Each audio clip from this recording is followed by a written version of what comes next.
Hola a todos y todas, sean bienvenidos a una nueva emisión de su podcast En órbita. Como suele ser ya habitual en este espacio, deseo agradecer profundamente a todas aquellas personas que en las últimas 2 semanas particularmente se han vinculado a través de los diferentes canales donde se emiten los contenidos. Particularmente estoy hablando del canal de YouTube. También muchas gracias a aquellos que se han vinculado a través de iVoox, de Podimo, de plataformas como Amazon Music, Apple Podcast o el mismo Spotify.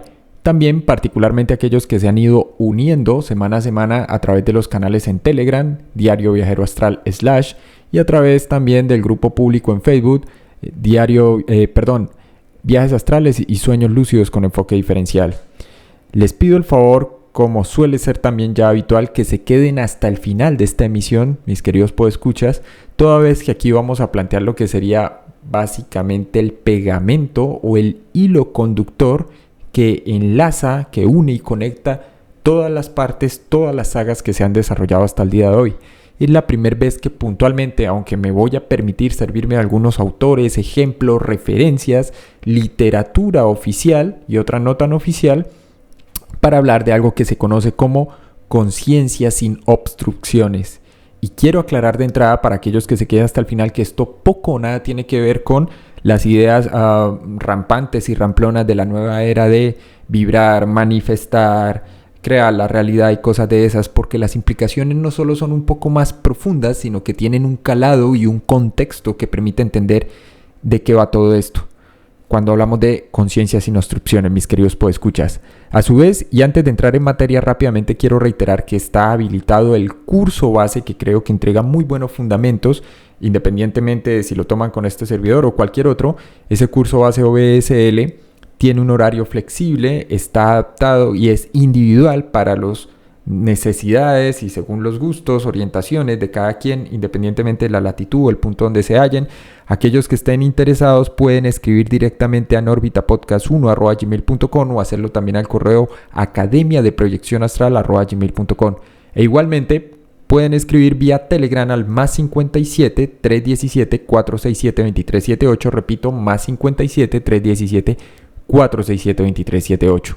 A su vez, mis queridos podescuchas, deseo manifestar que a partir de la emisión que se va a publicar hoy, con este episodio titulado Conciencia sin obstrucciones, en mayúscula, se va a impartir más que un taller, es un proceso de formación, es un aprendizaje en regla que empata y conecta no solo con el curso base OBSL, sino con los talleres que se han derivado, desprendido del curso, porque al final estamos abordando, hablando, estudiando e intentando comprender e integrar en nuestras vidas exactamente lo mismo.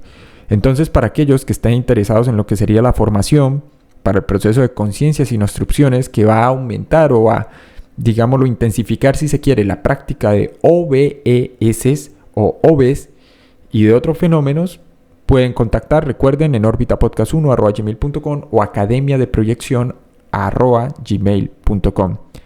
Dicho esto, mis queridos podescuchas, vamos a entrar en materia. Creo que uno de los problemas en relación a la dificultad para experimentar no solo experiencia fuera del cuerpo, o SLs, o incluso procesos de VR al margen del esfuerzo, porque todo esfuerzo a través de un acto volitivo o un acto de la voluntad supone intención, es que genera una tensión. No terminamos de entender ni de comprender que se trata en regla de procesos naturales y en ese sentido muchas veces espontáneos. Sin embargo, entiendo el hecho de querer ganar regularidad y frecuencia con estas prácticas. Entonces, el segundo problema que creo que es un tema de autopercepción, es decir, de cómo nos concebimos y nos representamos a nosotros mismos según la imagen peculiar que hemos creado a lo largo de 1, 2, 3, 4, 5 o 6 décadas o el tiempo que llevemos respirando y viviendo en la Tierra.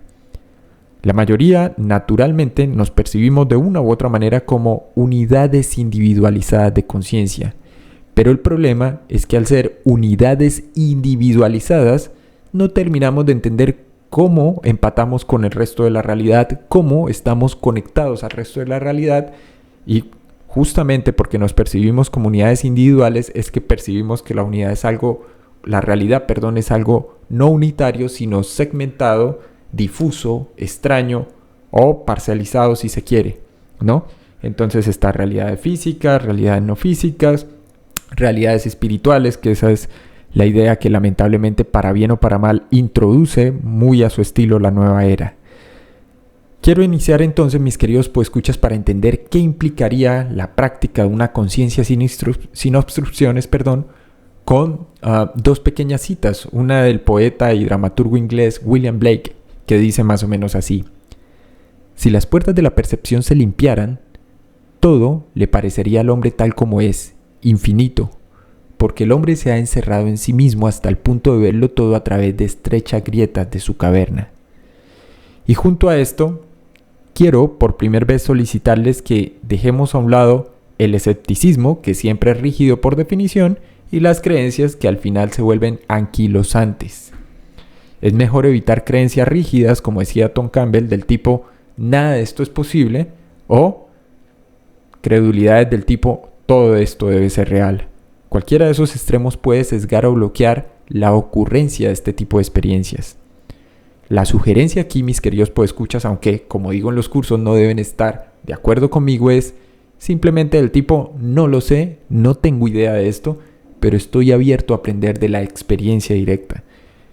Cualquiera que esté escuchando y que tenga formación en filosofía dirá: eso es una invitación al empirismo más radical. Creo que al final va más o menos por ahí.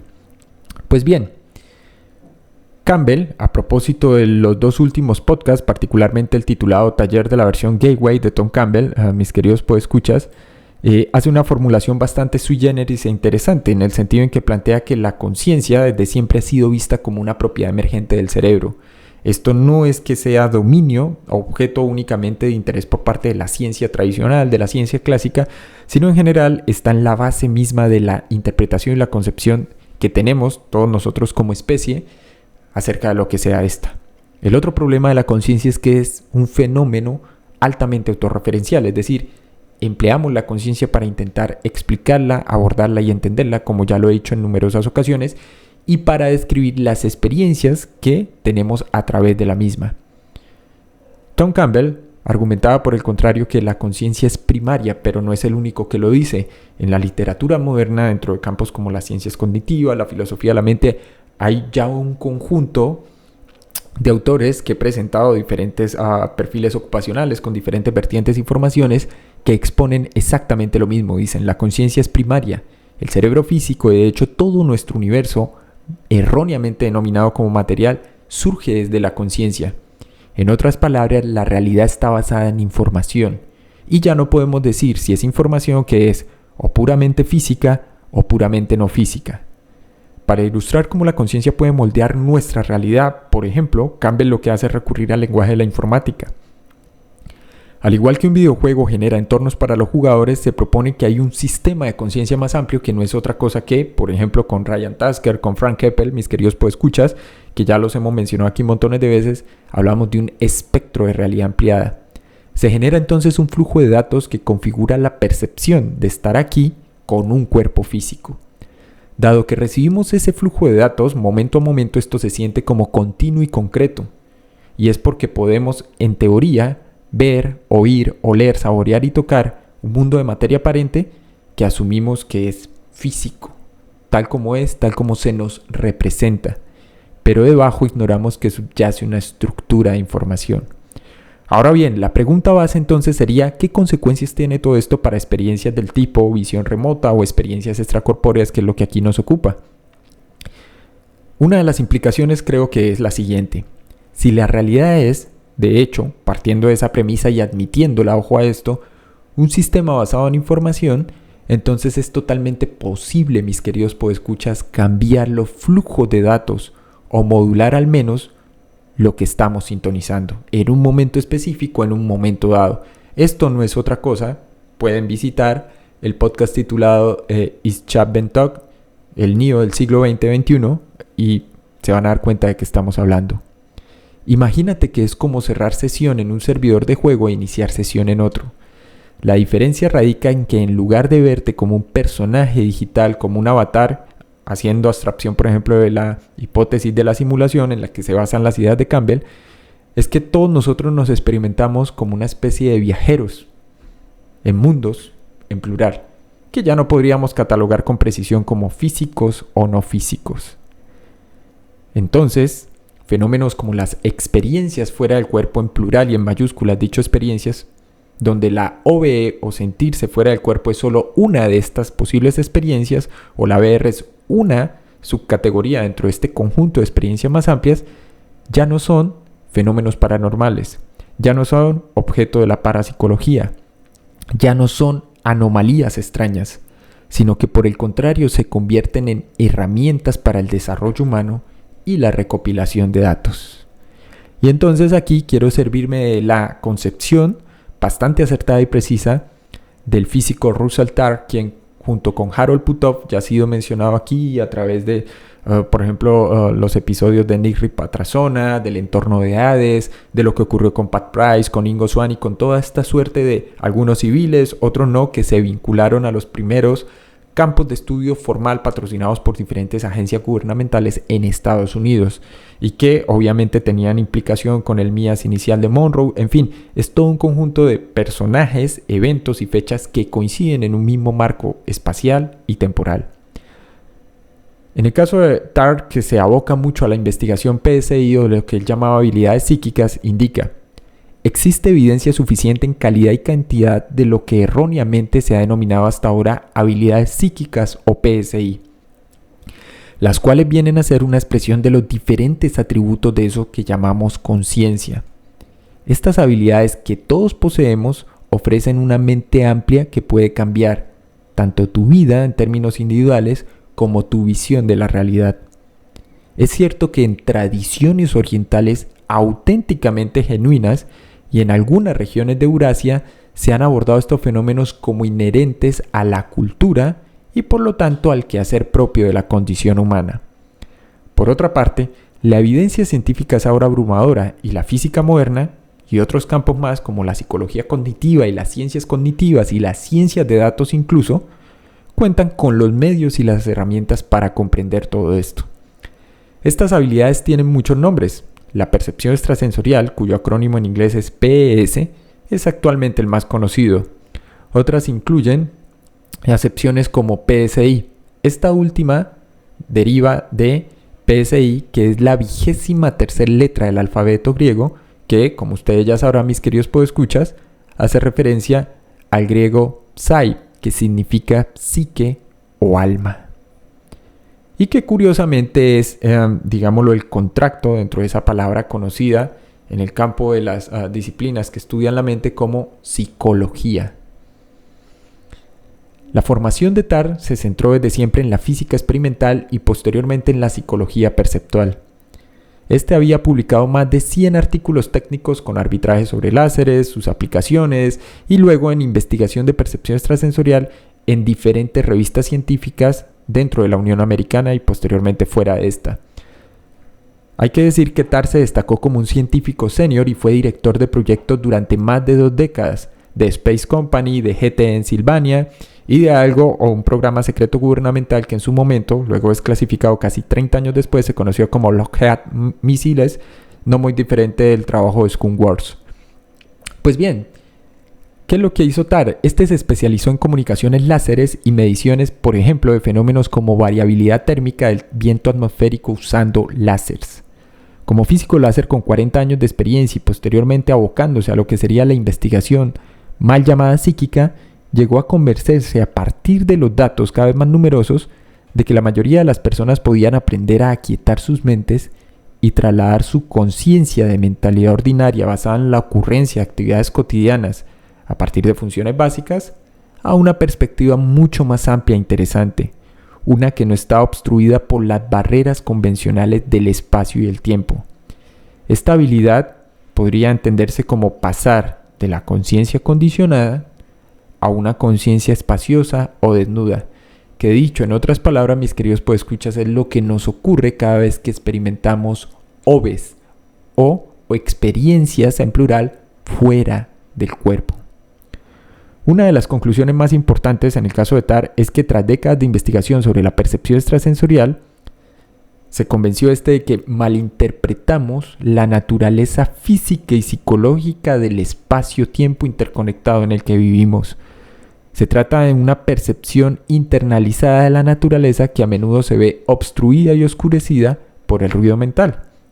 En psicología cognitiva, para aquellos que no lo sepan, el ruido mental es un exceso de pensamientos, preocupaciones, distracciones que afectan la capacidad de concentración y la calidad de vida de cualquier individuo.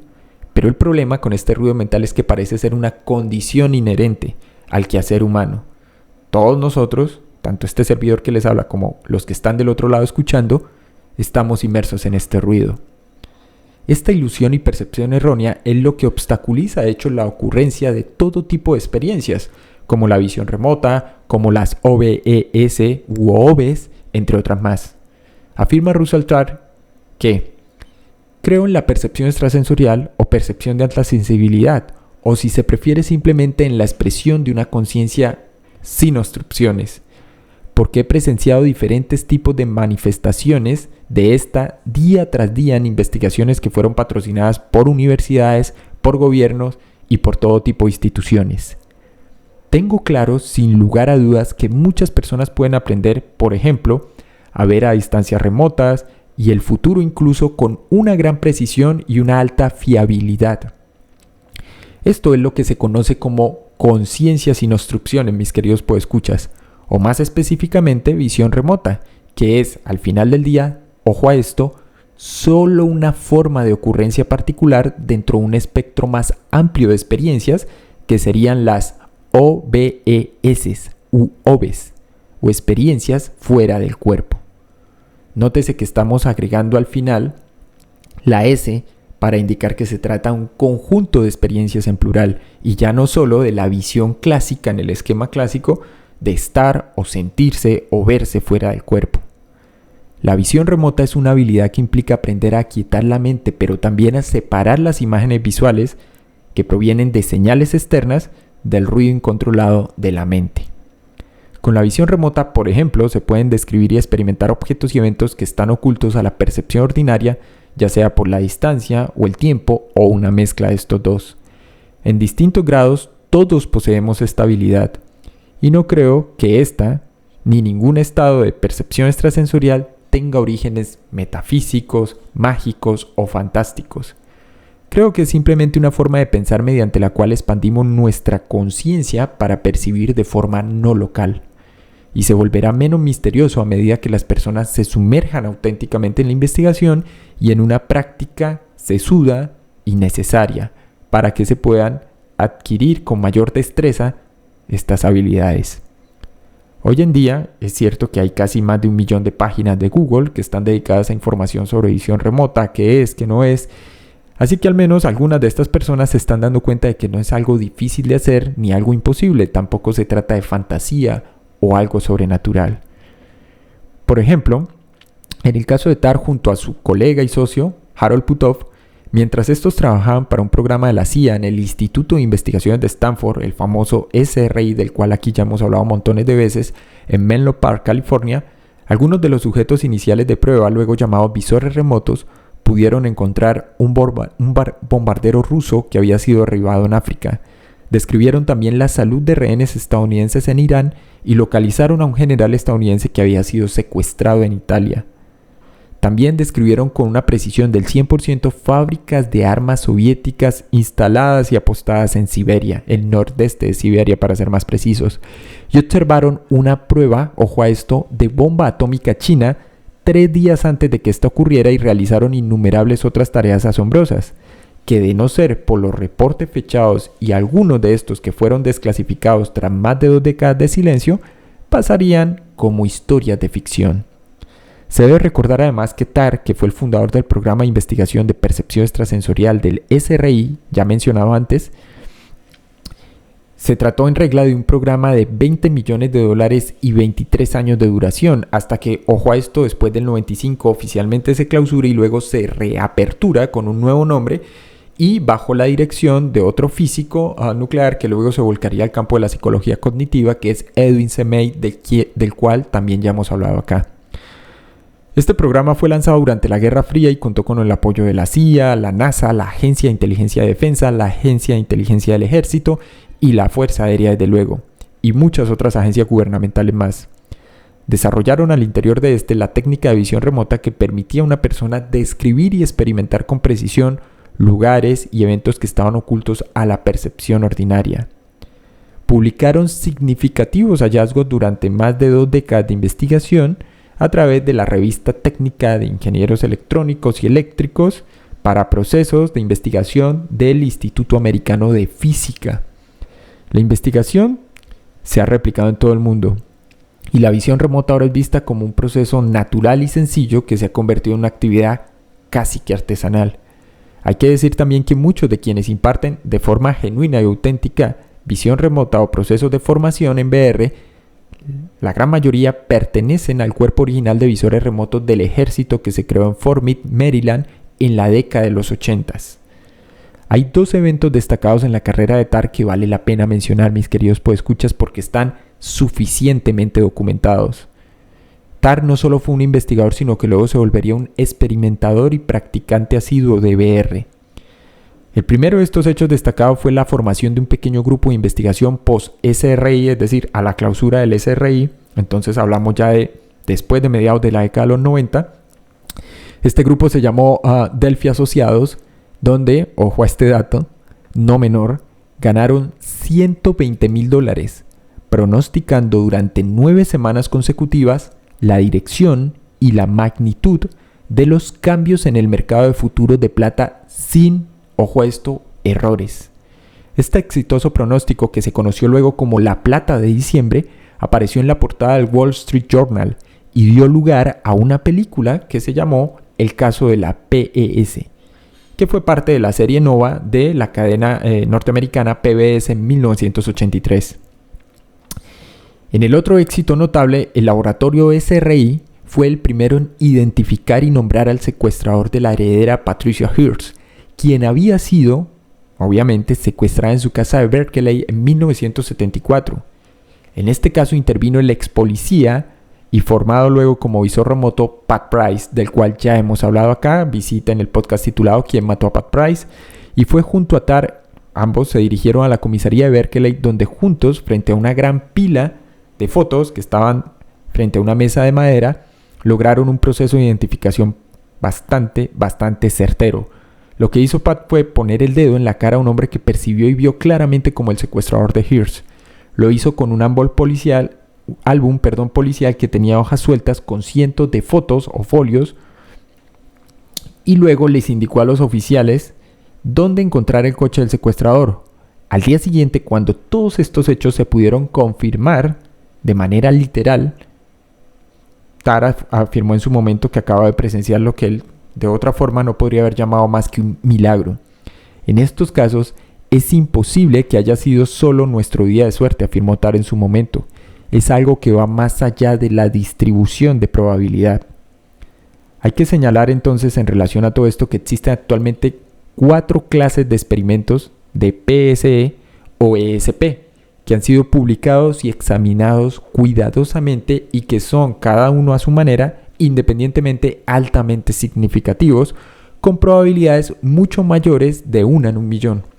Todos los investigadores involucrados en esos pilares de investigación que están relacionados con la conciencia experimentada sin obstrucciones o la conciencia sin obstrucciones, en la cual vamos a empezar a formarnos a través de un procedimiento bastante peculiar, han sido amigos y colegas no solo de TAR durante décadas, también lo fueron obviamente de personajes como Tom Campbell, el mismo Pat Price, Ingo Swann, desde luego Robert Monroe, por nombrar algunas de las figuras más representativas de lo que fue este desarrollo en Estados Unidos.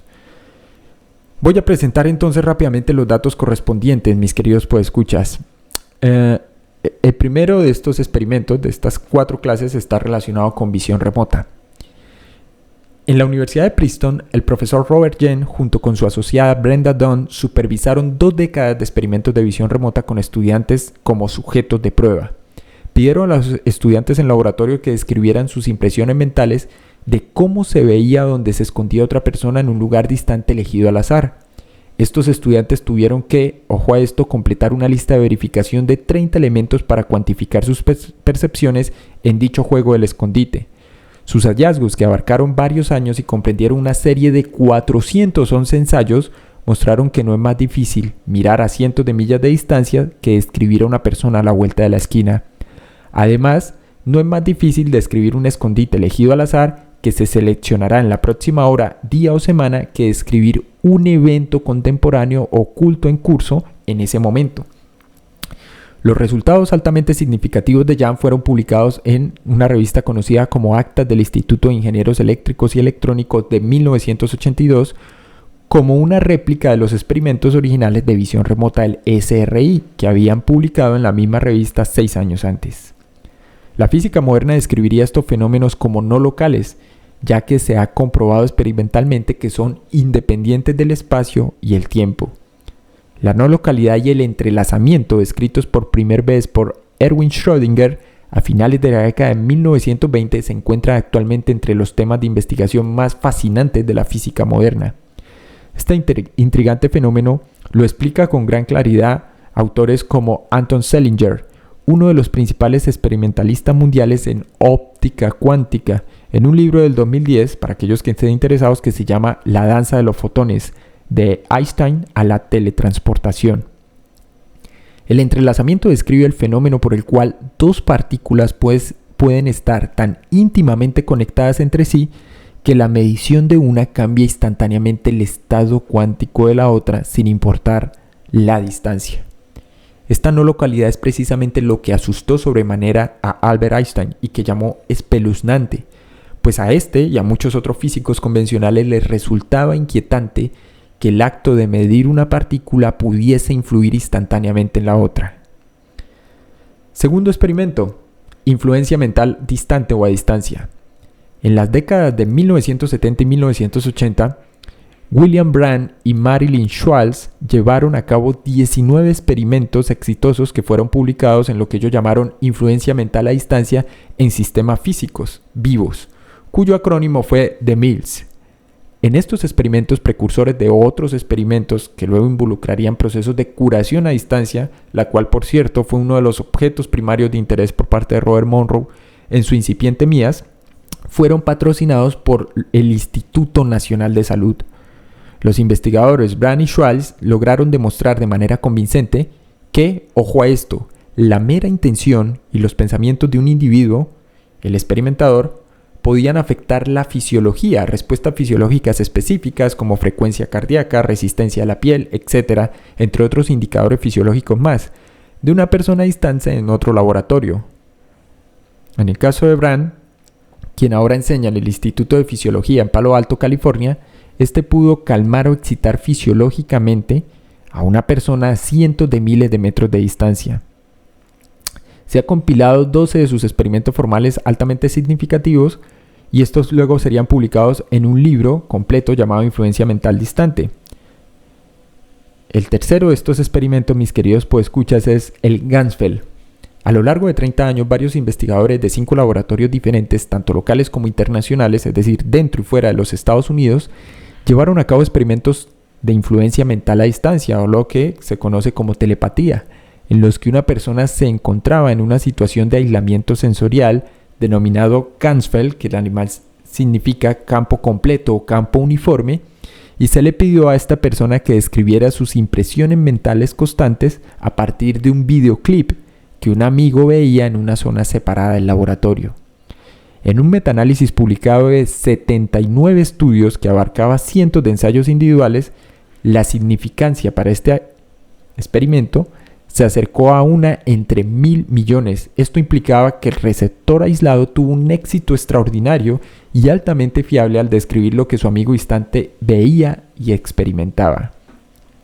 Y finalmente, el cuarto de estos experimentos, y no por ello menos importante, mis queridos podescuchas, es, del cual ya hemos hablado aquí, Sentir el futuro, las cartas de telepatía y otros podcasts más, los trabajos del profesor Darrell J. Beam. Sentir el futuro. El profesor Beam de la Universidad de Cornell llevó a cabo una serie de 9 experimentos de precognición.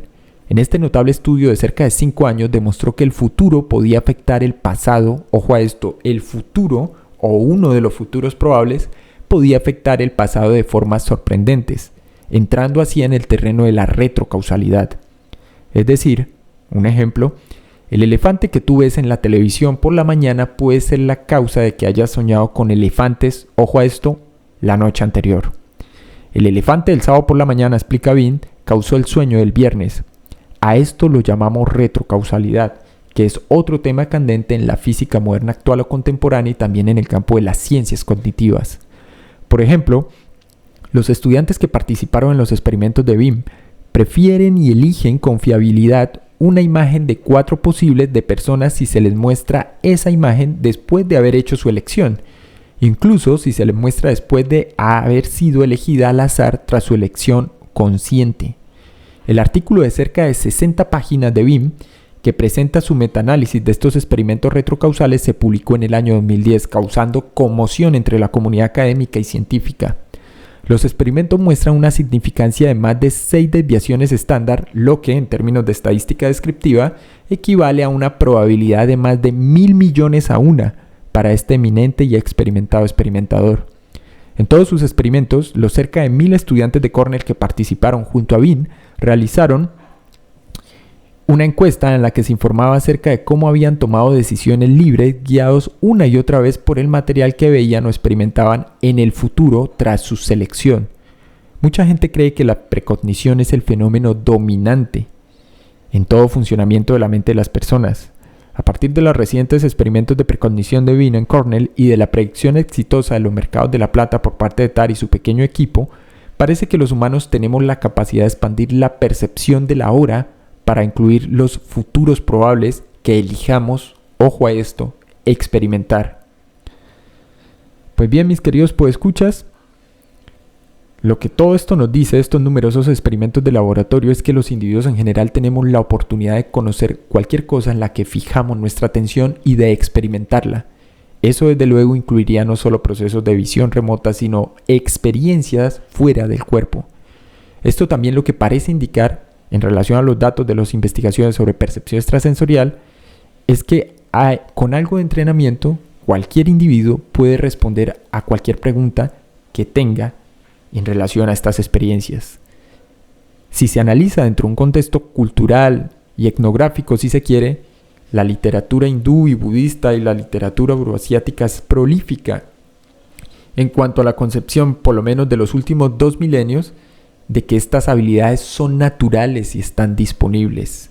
Hay que decirlo claramente, mis queridos podescuchas, la distorsión sobre qué son o cuál es su base siempre proviene del sincretismo, que es lo propio de la nueva era. Pero eso es otra historia.